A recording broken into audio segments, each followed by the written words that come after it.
Welcome to CM TV Telugu. Korumamidi ప్రభుత్వ పాఠశాలలో ఘనంగా స్వాతంత్ర దినోత్సవం. ఆస్ట్రేలియా ఎన్ఆర్ఐల ఆర్థిక ప్రోత్సాహం. తూర్పు గోదావరి జిల్లా నిడదవోలు మండలం కోరుమామిడి గ్రామంలోని ప్రభుత్వ పాఠశాలలో 80వ స్వాతంత్ర దినోత్సవ వేడుకలను అత్యంత ఘనంగా నిర్వహించారు. ఈ సందర్భంగా గ్రామానికి చెందిన ప్రముఖులు స్వర్గీయ జాస్తి బంగారయ్య జ్ఞాపకార్థం వారి మనవళ్లు ఆస్ట్రేలియా పౌరులైన జాస్తి భరత్ చౌదరి, సుప్రియ పాఠశాల విద్యార్థులకు ప్రత్యేక నగదు బహుమతులను అందజేశారు.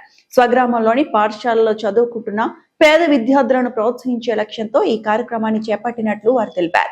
పాఠశాలలో ప్రతిభ కనబరిచిన ప్రథమ, ద్వితీయ, తృతీయ శ్రేణి విద్యార్థులను ఎంపిక చేసి వారికి నగదు పురస్కారాలు, ప్రశంస పత్రాలను అందజేశారు. విద్యార్థులు చదువులో మరింతగా రాణించి ఉన్నత శిఖరాల్లో అధిరోహించారని భరత్ చౌదరి, సుప్రియ ఆకాంక్షించారు. ఈ కార్యక్రమంలో పాఠశాల ప్రధాన ఉపాధ్యాయులు, ఉపాధ్యాయ బృందం, గ్రామ పెద్దలు, విద్యార్థుల తల్లిదండ్రులు, స్థానిక ప్రజా ప్రతినిధులు పాల్గొన్నారు. తమ గ్రామానికి చెందిన వారు విదేశాల్లో స్థిరపడినప్పటికీ స్వగ్రామ విద్యార్థుల భవిష్యత్తు కోసం చేస్తున్న ఈ కృషిని పాఠశాల యాజమాన్యం, గ్రామస్తులు అభినందించారు.